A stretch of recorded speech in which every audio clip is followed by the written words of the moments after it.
그리스도 예수 안에서 선한 일을 위하여 지으심을 받은 자니 이 일은 하나님이 전에 예비하사 우리로 그 가운데서 행하게 하려 하심이니라. 아멘. 하나님께서 우리를 지으실 때 어떠한 여러 가지 목적이 있었습니다. 그런데 이 많은 사람들 중에 하나님이 지으신 어떠한 목적을 가지고 사는 자가 있고, 근데 이 목적을 어떠한 목적인지를 모르고 사는 분들이 계십니다. 성도로서, 하나님의 사람으로서는 정말로 하나님께서 나에게 부어주신 어떠한 목적이 굉장히 중요합니다. 성도의 삶은 분명한 목적이 있어야 됩니다. 여러분들에게는 어떠한 2020년도에 오시면서 어떠한 목적도 있고 목표도 있었을 겁니다. 근데 하나님이 우리들에게 원하시는 목적과 목표, 하나님이 원하시는 건 무엇일까? 성도의 삶, 우리 에베소서 2장 10절을 다시 한번 보면 우리는 그가 만드신 바라, 하나님께서 우리를 만드셨습니다. 우리를 만드셨는데 무엇을 위하여 만드셨냐고 말씀하시냐면 예수 안에서 선한 일을 위하여 지으심을 받았다라고 합니다. 선한 일을 위하여 지으심을 받았다. 구원받은 이후에 자기 멋대로 살아도 괜찮다라고 생각하는 사람들이 있습니다. 이단 중에는 그런 데도 있습니다. 나는 한번 구원받았으니, 한번 고백했으니 나는 현재나 미래나 아무 문제가 없다. 그렇지 않습니다. 구원받은 자가 마음대로 살아라라고 말하지는 한 번도 없습니다. 구원받은 사람들은 제멋대로 살아라 이렇게 말한 적이 한 번도 없습니다. 구원받은 사람은 너무 방만하게 살아라 그렇게 말한 적이 한 번도 없습니다. 구원받은 사람은 선한 일을 하기 위하여 지으심을 받았다. 합당한 삶을 살기 위하여서 우리들에게 하나님이 주어진 사명이 있다라는 것입니다. 하나님께서 우리를 구원하신 목적, 하나님께서 우리를 만드신 목적, 분명한 이유가 있습니다. 우리로 하여금 죄의 종으로 살지 않고 하나님의 자녀로 선한 일을 하도록 구원하셨기 때문입니다. 오늘 말씀은 하나 더 보도록 하겠는데요. 디도서 2장 14절입니다. 디도서 2장 14절 우리 앞에 있는데 한번 보이시는 분은 한번 같이 읽고, 성경으로는요 저희가 신약성경 350페이지입니다. 349페이지입니다. 디도서 2장 14절입니다. 우리 함께 같이 한번 읽어보도록 합니다. 시작. 그가 우리를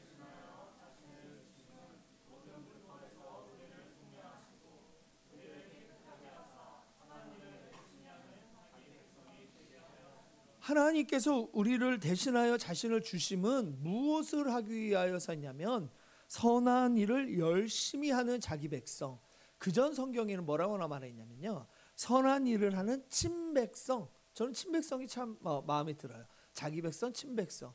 그러니까 우리들 성도를 하나님께서 부르신 이유는 선한 일을 하라고 부르셨는데, 그 선한 일을 하되 어떻게 하냐면 열심히 되라, 열심히 되라. 하나님은 우리를 방만하게 살기를 원치 않습니다. 하나님은 그냥 그대로 흘러가는 그렇게 살아가기를 원하지 않습니다. 하나님은 우리를 위해서 만드시고 우리를 위해서 자신을 내어주심은 선한 일을 열심히 하는 친백성이 되게 하기 위함입니다. 근데 이 선한 일이 무엇일까? 오늘 여러분들과 함께 살펴보고, 선한 일을 함으로써 우리에게 주어지는 것이 무엇이 있을까? 그것도 한번 여러분들과 함께 살펴보려 합니다. 선한 일의 입장을 하나님 입장에서도 보고 예수 그리스도의 입장에서도 보고, 선한 일을 우리는 무엇을 해야 되는가? 첫 번째, 하나님께서는 선하신 분이십니다. 하나님은 선하신 분이신데 하나님께서 하신 일이 무엇일까? 첫 번째는 무엇이냐면 창조하신 일입니다. 창조하신 일이 하나님이 보시기에 좋았더라. 이 선한 일입니다. 하나님이 보시기에 가장 선한 일은 창조하신 일을 선하다고 하셨고, 또 하나는 인간에게 구원의 길을 열어주신 것, 이걸 바로 선하다라고 말을 합니다. 요한복음 3장 16절과 17절에 보면 여러분들이 잘 아는 말씀입니다. 우리 다 같이 한번 16절 한번 같이 읽어보도록 하겠습니다. 시작. 하나님이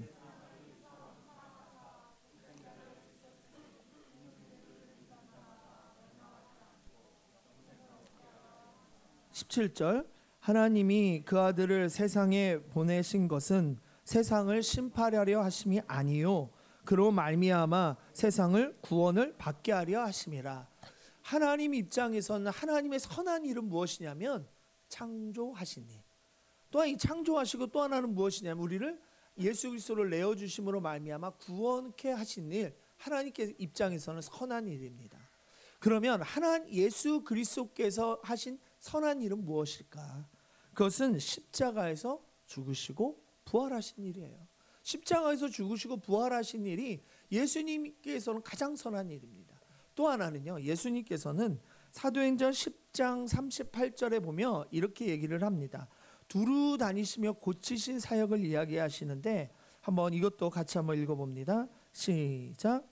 하나님이 나사렛 영과 능력을 기름 붓듯 하셨음에 그가 두루 다니심에 선한 일을 행하시고 마귀에게 눌린 모든 사람을 고치셨으니 이는 하나님이 함께 하셨음이라. 예수 그리스도께서도 이 땅에 오셔서 죽으시고 십자가에서 죽으시고 부활하신 거 가장 선한 일이십니다. 또 하나는 무엇이냐면 두루 다니시며 선한 일을 행하셨는데 그 선한 일 중에 하나가 무엇이냐면 마귀에게 눌린 모든 사람을 고치셨다. 마귀에게 눌린 모든 사람을 고치시고 또한 두루 다니시면서 육신적인 병도 고치시고 두루 다니시면서 영적인 마음의 상처도 하나님께서 예수 그리스도께서 치유하셨다. 이게 바로 선한 일이십니다. 하나님과 예수님은 선하신 분이에요. 선하신 분은 오직 하나님밖에 안 계십니다. 그 선하신 분이 예수 그리스도를 보내주셨어요. 예수 그리스도께서 무엇을 보여주셨냐면 선한 일을 보여주셨습니다. 또 우리들에게 원하는 겁니다. 원하는 것이 무엇이냐면 우리 성도들에게 원하는 일이 바로 선한 일을 해라. 선한 일을 친백성들은 하나님의 백성들은 하나님 자기 백성 삼은 사람들은 무엇을 하기를 원하시냐면 선한 일을 하기를 원하십니다. 하나님께서 선한 일을 믿으시고 하나님께서 하신 일을 믿는 것이 바로 선한 일이고 예수 그리스도께서 십자가에 돌아가셨다. 부활하셨다. 그 하나님의 일을 믿는 게 선한 일이라고 또한 성경은 얘기합니다. 또한 요한복음 5장 29절에 보면 선한 일을 행하는 자는 생명의 부활로 나온다 그랬어요.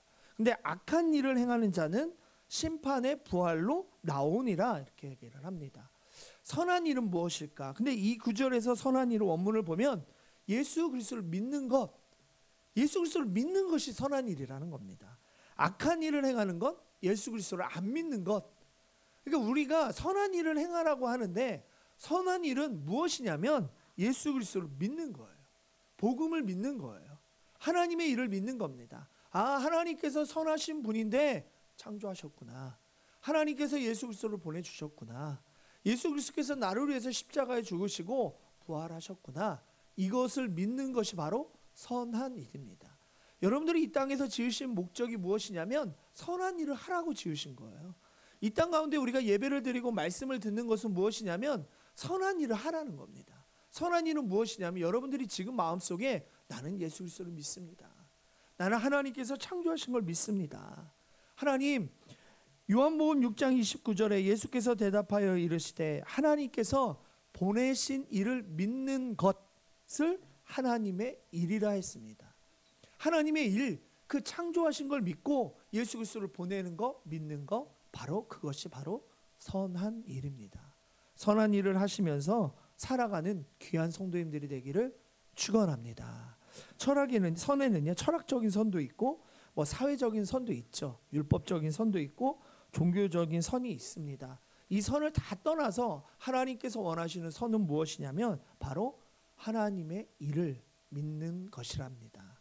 여러분들이 이 믿는 믿음 안에서 흔들리지 마시고 예수 그리스도를 믿음으로 말미암아 천국 가시고 예수 그리스도로 믿음으로 말미암아 하나님의 나라가 이 땅 가운데 이루어질 수 있도록 선한 일을 열심히 하는 귀한 성도님들이 되기를 축원합니다. 또 하나님께서 선한 일을 이야기하십니다. 베드로전서 2장 9절에 보면 너희는 택한 족속이다. 너희는 친백성이다. 하나님의 백성이다. 이렇게 얘기를 합니다. 그러면서 뭐라고 말하냐? 너희는 왕같은 제사장이라. 하나님의 백성이고 왕같은 제사장이고 거룩한 나라요. 그의 소유가 된 백성이다. 이제 여러분들은 하나님의 소유된 백성입니다. 근데 이 소유된 백성들에게 무엇을 원하냐면 마지막에 보면 기이한 빛에 들어가게 하신 이가, 그러니까 기이한 빛에 들어가요. 하나님의 놀라우신 그런 사랑 안에 들어갑니다. 하나님의 놀라우신 은혜 안에 들어가요. 하나님의 은혜로 말미암아 내가 창조를 알게 되고, 하나님의 은혜로 말미암아 십자가의 죽음을 알게 되고 부활을 알게 됩니다. 근데 십자가의 죽음과 부활과 하나님의 일을 믿는 그들은 아름다운 덕을 선포하게 하려 하십니다. 우리는 전도하는 겁니다. 예수 그리스도께서, 하나님께서 이런 일을 하셨습니다. 예수 그리스도께서 나를 위해 십자가에 죽으셨습니다. 그리고 부활하셨습니다. 이 일을, 아름다운 덕을 우리에게 선포하는 겁니다. 그래서 어제도 우리가 떡볶이를 가지고 전도를 하고 하나님 앞에 복음을 전하는 일들은 결국은 선한 일을 행하게 하려 하시는 하나님의 목적 가운데 우리를 두시려고 하시는 것입니다. 그래서 우리 성도님들은요, 선한 일을 하는데 바쁘셔야 돼요. 예수 그리스도를 믿는 거에 바쁘셔야 돼요. 믿음으로 말미암아 말씀과 기도로 살아가는데 바쁘셔야 돼요. 그리고 우리들은 무엇이냐면 전도하는데 바쁘셔야 됩니다. 이게 하나님 앞에 선한 일을 하는 친백성, 자기 백성들이 해야 될 목적과 하나님의 방향성입니다. 그러면 여러분들 이렇게 선한 일을 하면 주어지는 게 무엇일까 참 궁금하잖아요. 여러분들은 어떻습니까? 예수 그리스도를 믿고 또한 전도를 하고 하나님의 일을 합니다. 또한 묵장을 합니다. 많은 분들을 섬깁니다. 그럼 여러분들에게 주어지는 것이 있습니다. 무엇이 주어질까요? 여러분들 머릿속에 무엇이 있는지 모르겠습니다. 우리가 전도하고 경건하게 살려고 노력하잖아요. 근데 하나님께서는 여러분들의 마음속에 무엇이 있는지 모르겠지만 우리 디모데후서 3장 12절을 한번 여러분들과 함께 읽어보도록 하겠습니다. 디모데후서 3장 12절입니다. 시작.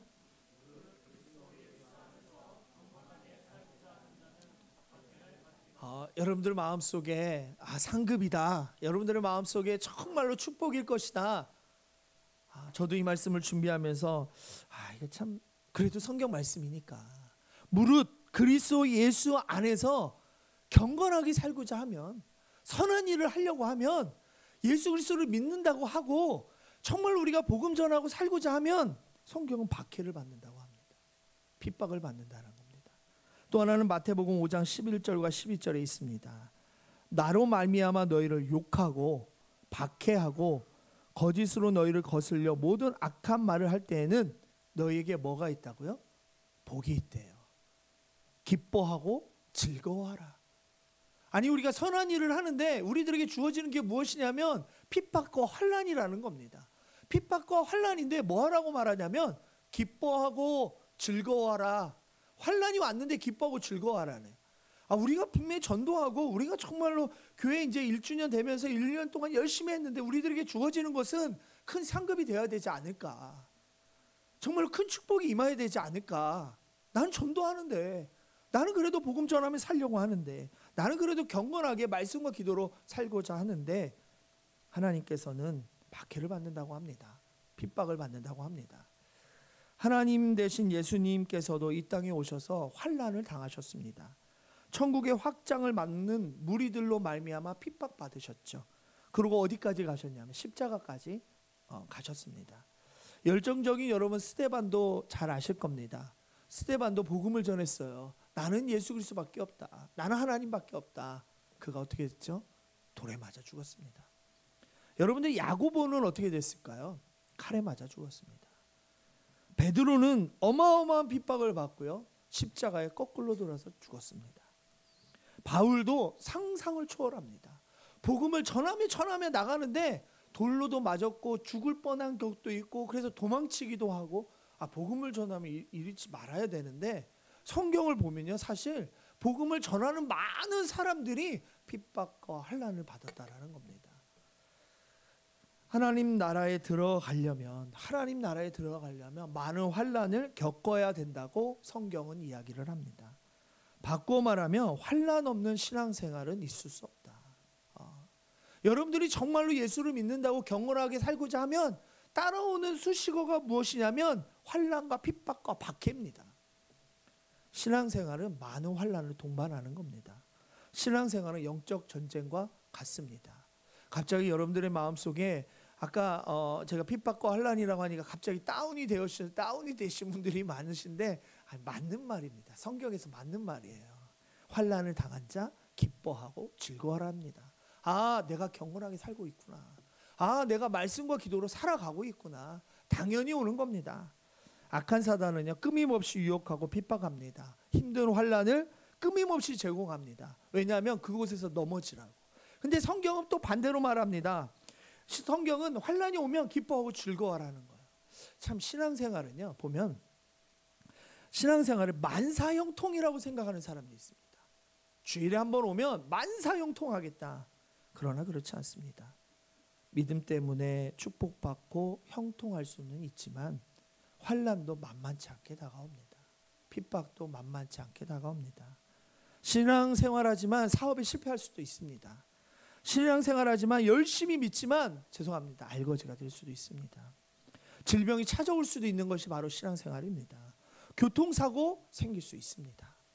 대학의 재수, 삼수 할 수 있습니다. 만사형통이 아닙니다. 신앙생활은. 신앙생활을 편안하게만 생각하지 마십시오. 쉽게만 생각해서도 안 됩니다. 쉽게 편안한 것으로 생각하니까 내 뜻대로 살아가는 거예요. 내 마음대로 신앙생활을 하는 겁니다. 사도행전 14장 22절에 보면 이렇게 말합니다. 한번 같이 한번 읽어봅니다. 시작.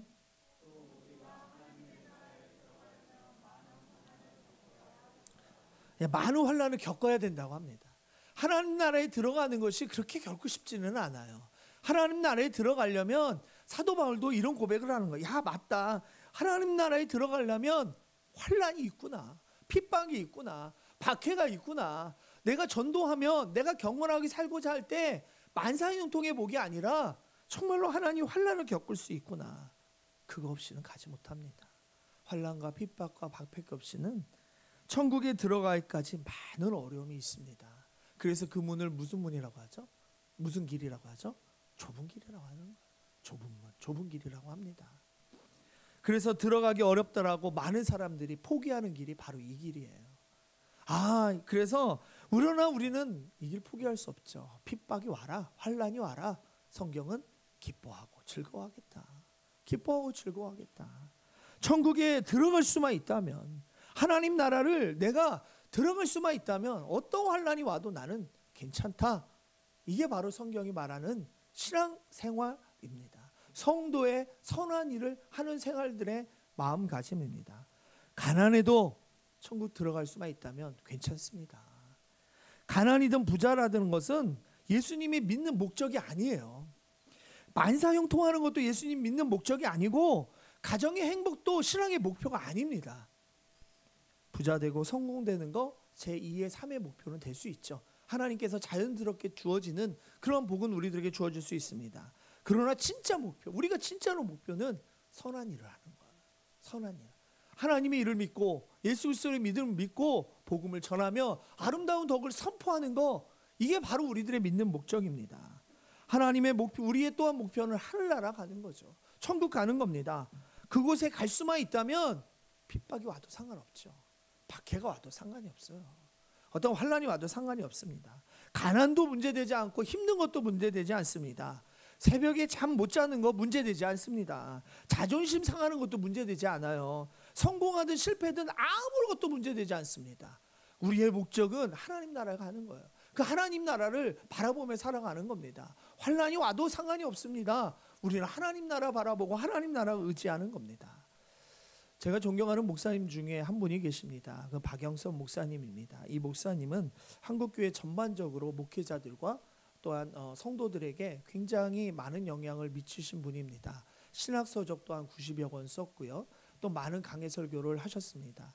그 강해 설교를 읽던 중에 이런 말을 했습니다. 무슨 말을 했냐면, 우리 환난을 즐거워해야 되는데 그 환난과 핍박을 무슨 말로 표현을 했냐면 적극적 환난이에요. 적극적 환난이다. 환난이 왔는데 속적으로 피하지 말고 환난을 적극적으로 받아들여야 된다고 합니다. 그러면서 로마서 3장과 4절에 다시 한번 얘기합니다. 3장과 4절 한번 읽어보겠습니다. 로마서 5장 3절 4절 시작.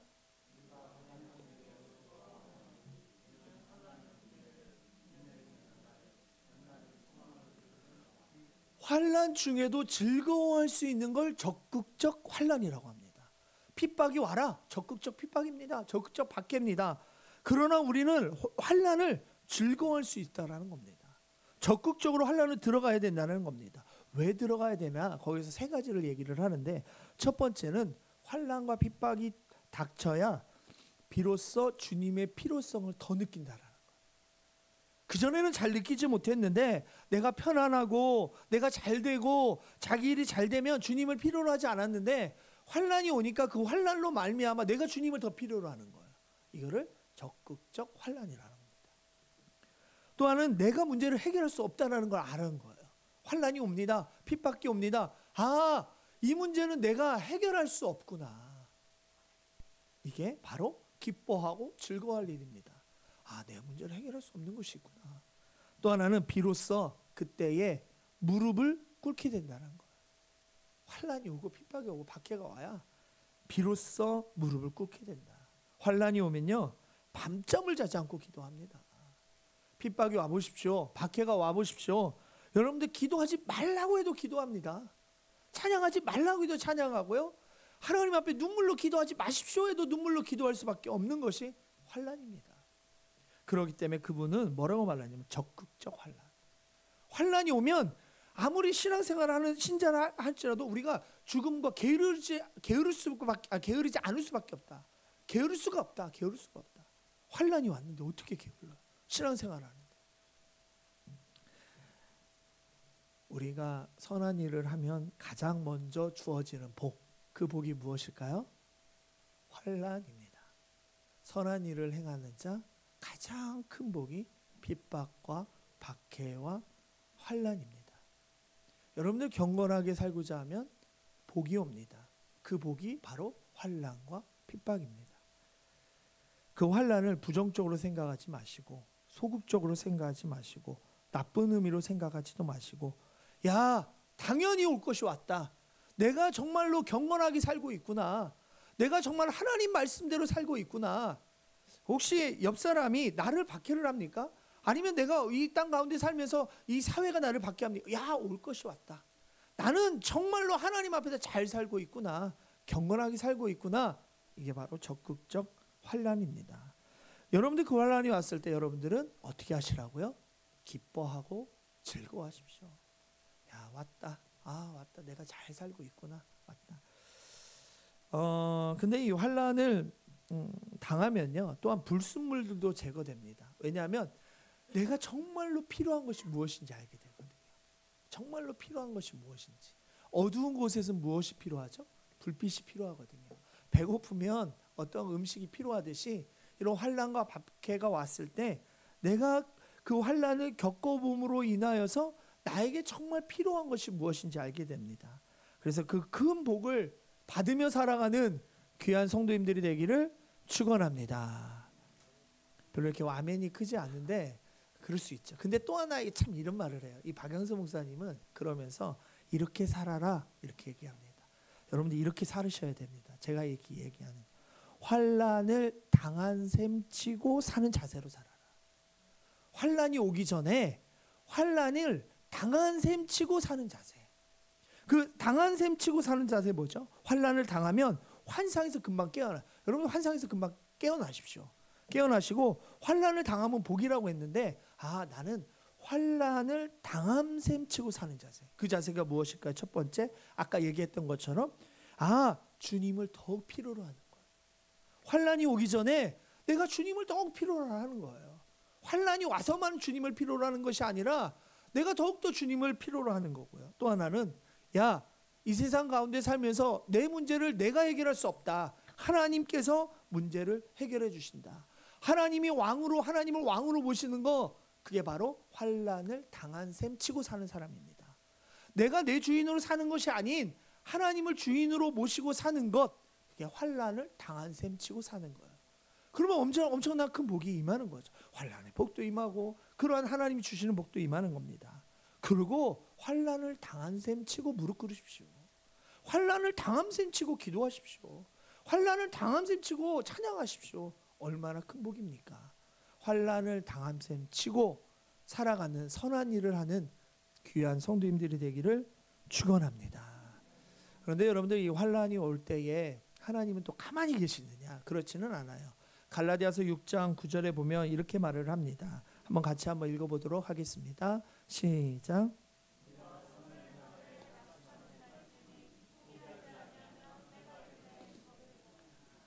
선한 일을 할 때에 하나님께서 낙심하지 말라는 겁니다. 하나님의 일을 믿고 예수 그리스도의 일을 믿고 살아가면서 우리들에게 뭐라 말하냐면, 낙심하지 마라, 실망하지 마라, 분명히 때가 되면 이루신다, 이렇게 얘기를 합니다.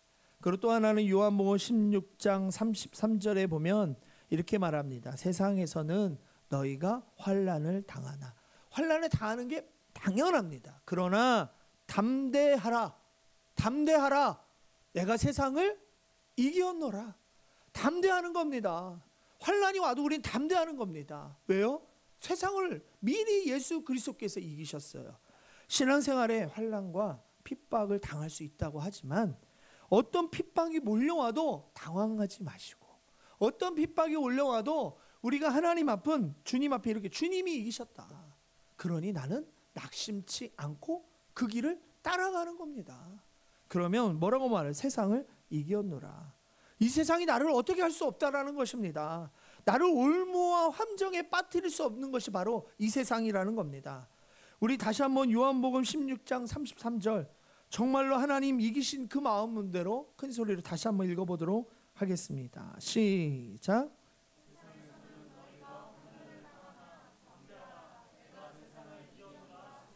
세상을 이겼습니다.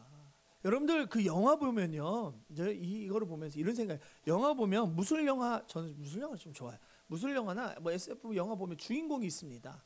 주인공은요, 영화 속의 주인공은 화살 하나 정도는 아무렇지도 않아요.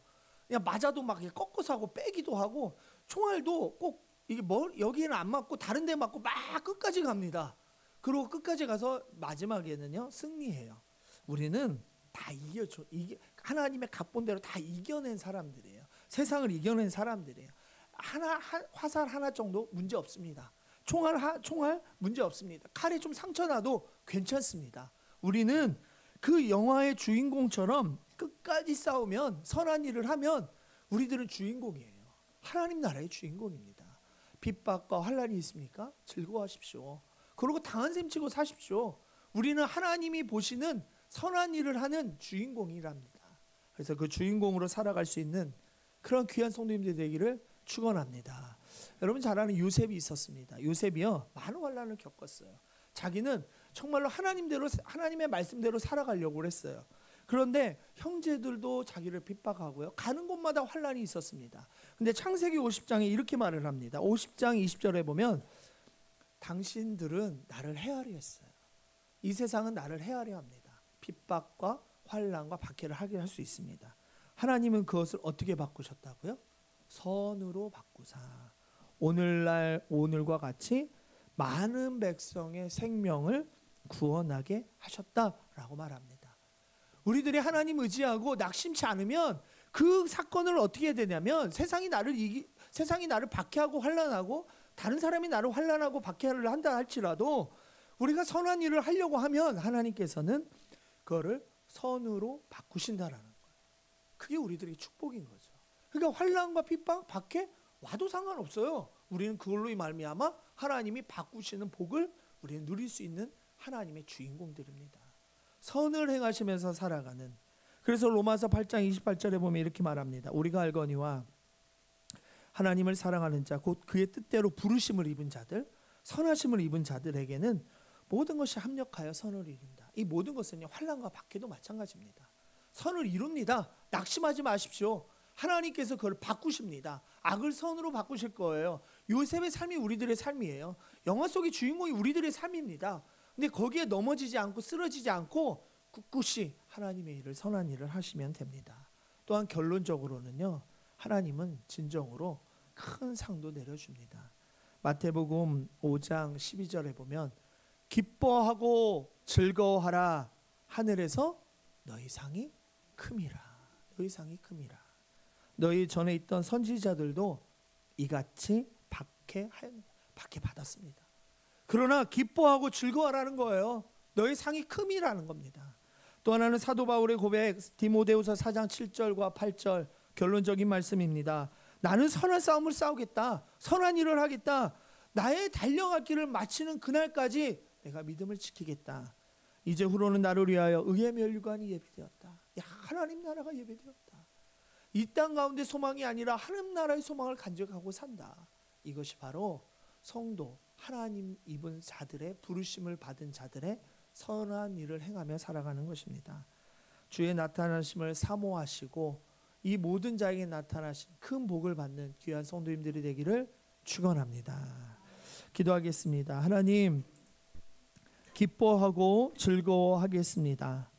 주님 오시는 그날까지 이 사명 감당하며 환난이 오더라도 박해가 오더라도 그 안에서 기뻐하고 즐거워함으로 하나님께서 이 모든 것을 선으로 바꾸는 그날, 또한 하나님 이 모든 것을 주님께 드리며 하나님 나라의 그 나라에 가서 하나님께 영광 돌리는 그날까지 우리들이 언제나 선한 일을 행하며 살아갈 수 있는 귀한 하나님의 사람들 되게 하여 주시옵소서. 오늘 말씀 예수 그리스도의 이름으로 기도하옵나이다. 아멘. 우리는 주님 오실 때까지 이 길을 가는 사람들입니다. 좁은